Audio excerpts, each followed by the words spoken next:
Hello mga kapislat, magandang araw sa lahat. So solo travel yung Inday ninyo ngayon. Pupunta ako ng dagat mag-isa. Bigat yung baon ko. Iwan ko paano ba ito sumakay dito. Pipila yata, charot lang. Dito lang ako pumupunta pag alam nyo na, medyo boring. Gusto ko mapapahinga mag-isa, charot.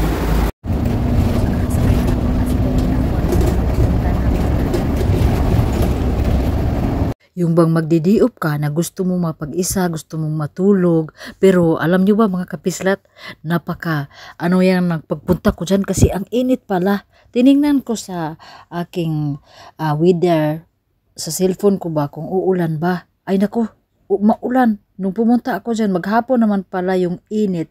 Pero mainit siya na umuulan. At saka nakita nyo ba yan? Yan mga kapislat. O, gusto ko sanang sumakay yun. Yung pinakauna na kasi maganda doon ba, walang atop ba, walang takip sa mababasa ka, pero ang ganda-ganda, di ba? Iwan ko ano tawag dyan, yung pang tourist lang ba, yung ang sasakay dyan, yung gustong mag video or yung pang ituturo. So nasa dagat na ang inyong Inday, mag-isa pa rin. Ayoko yung may disturbo sa araw ng aking rest time. Kakatapos ko lang din mag-set ng aking syempre tent, kahit mainit-init siya, kaso nga lang nilagyan ko na siya ng bubong ba. So umuulan pero nilagyan ko siya ng sa taas para hindi ako mababasa. So mag-aalas 12 na mga kapislat. Mikus-mikusin ko na lang itong mga binili ko na nakalimutan ko man yung aking kutsilyo, gunting ba. Nandoon lang kasi yun sa pinupuntahan ko. So dito wala akong kutsilyo dito sa aking bag. Hugasan ko yung aking biniling lemon ba. Magawa ako ng pagkain ko. Kusin ko yung pagkain ko. So, huwag na kayong magtanong na may kasama ba ako. Wala akong kasama. Gusto kong matulog pagkatapos kong kumain. At saka maligo. Malinis naman yan. Hugasan ko na lang bago ko kainin. Siyempre, gagawa ako ng pagkain na ako lang yung nakakaalam. Charot.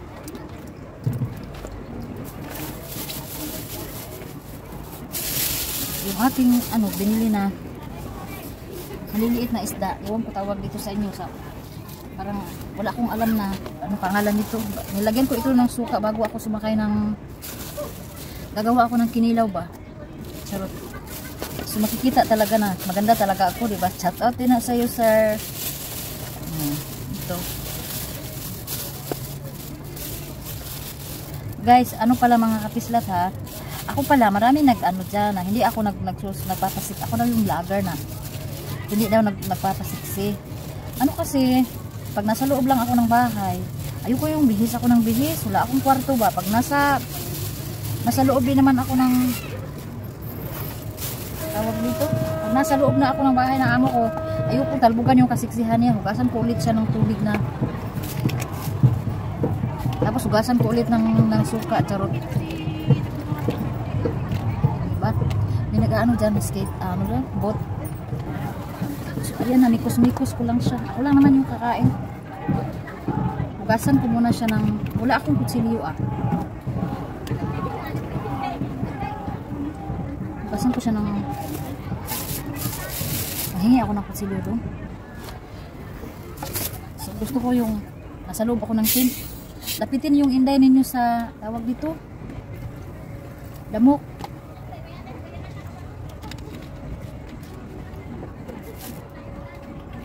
Iwan ko kung anong mangyayari dito sa ginagawa ko kasi wala akong kutsilyo ba.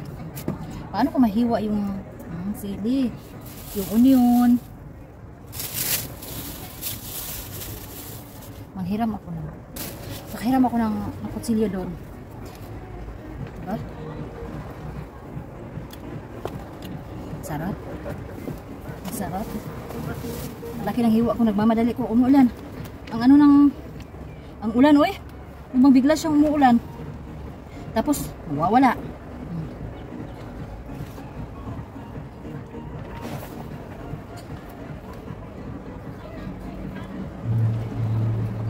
Ang asim na nito kasi nilagyan ko ng suka. Ako lang naman ang kakain.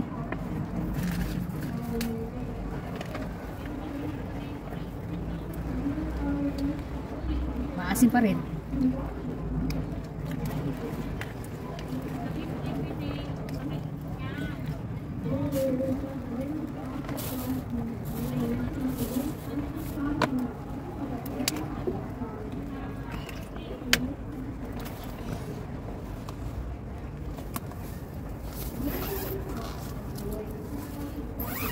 Nikos-nikosin ko lang ito mga guys. Gutom na, gusto ko na matulog. Nag-ano ako naghingi ako ng kanin ba? Sabi ko sa lola ko. Nag-ano ako lola, nagsaing ako ng kanin. Sabi niya, magsaing ka dyan para may baon ka. Tapos binigyan ako ng ito, di ba? Tapos binilan ako ng amo ko nito. Ano sila mapagbigay ba? Pag namimili, tinatanong ka, oh ito may ano yung may silba. Tapos kumuha ka kung alin sa'yo. So, ano ko ba? Ano kaya nakalimutan ko ba? Kasi may kulang. Ito pala nakalimutan ko na. No, nandito na ako. Tapos babalik pa ako para maghiram ng kutsilyo. Mikos-mikosin ko na lang yan. Uy.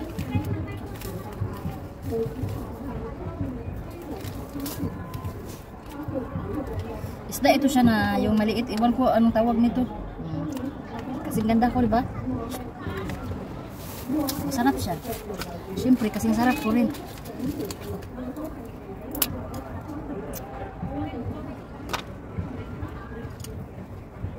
Mamaya na ako magre-ready. Uy.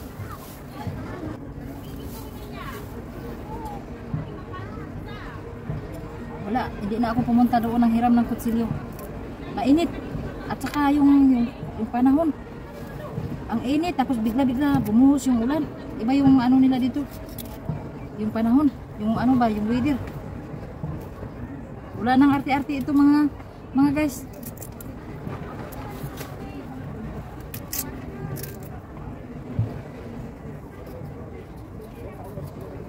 Masarap sana yung maganda yung slice.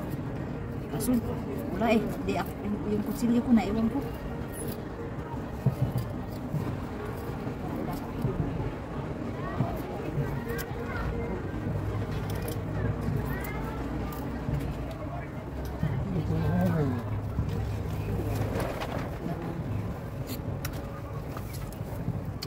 Dami kayo. Mas masarap pa siya sa akin.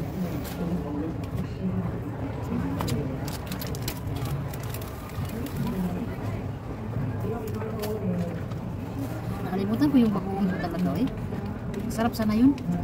Kung minsan mo lang kinakain pa. Kakain lang sa isang linggo, kakain ka ng bagoong. Sarap, diba?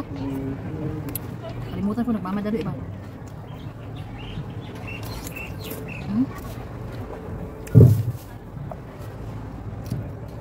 Pag hindi ako tamarin, try kong manood ng yung boat ba? Kayak. Pag tamarin ako, matulog lang ako.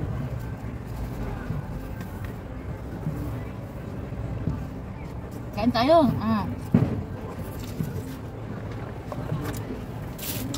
Sinadya ko talagang papakusa dito kasi yung maingay. Sakit yung ulo ko sa maingay.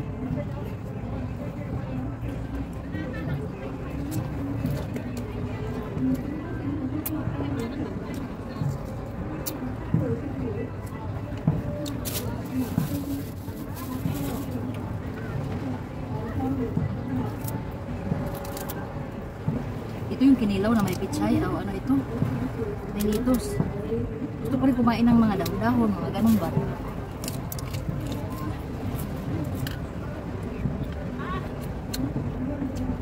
Ano kayo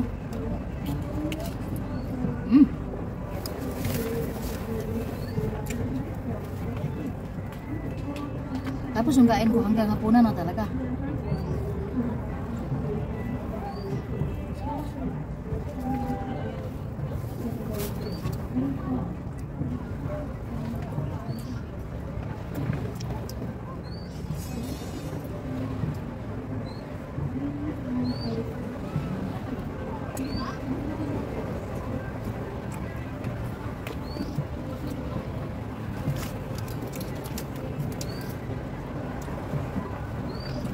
Talaga yung tipo ng tao na pag gusto kong kumain, ayaw kong tipirin yung sarili ko ba.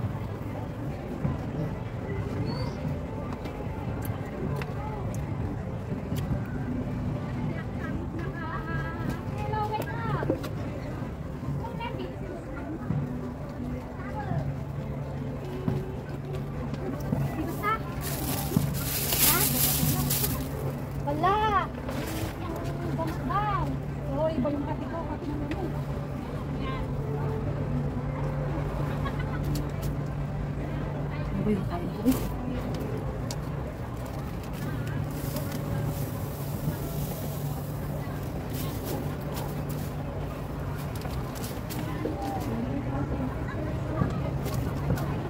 Saan naman yung luya ko?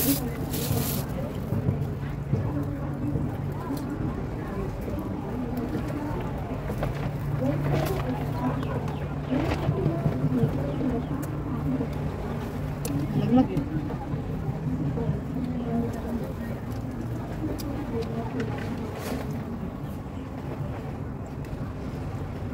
Pupunta na lang ako mamaya sa dagat. Susunod. May minute siyang.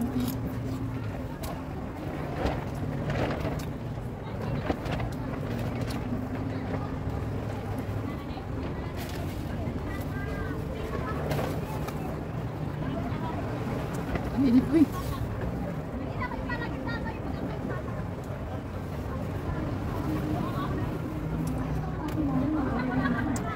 Hindi na pala ako nag-ano no? Ang kalat pala na. Basta gutom na kasi ako. Hindi ko na naisipan na magligpit muna bago kumain.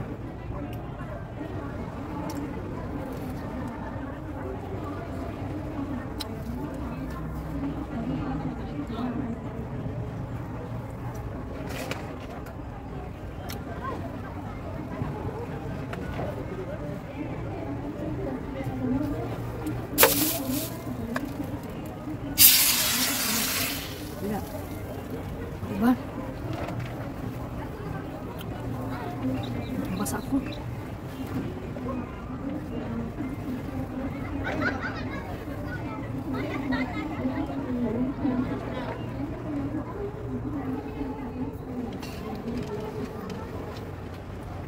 Nahalog-alog ko yata no, habang ako naglalakad. Diba? Nasabawan yung aking kinakain.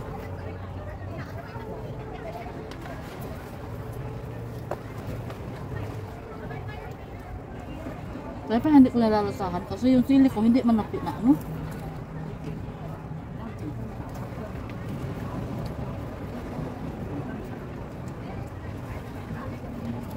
Hindi ka slice.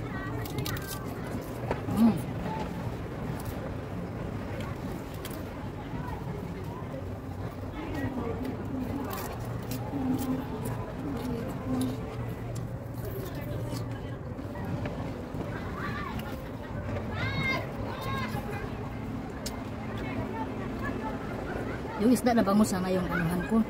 Gustong. Galit yun. Kaso. Naalala ko bakit siya dito. Nagkaan mali nga yung tissue eh.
Nag-quit na ako. Bye-bye.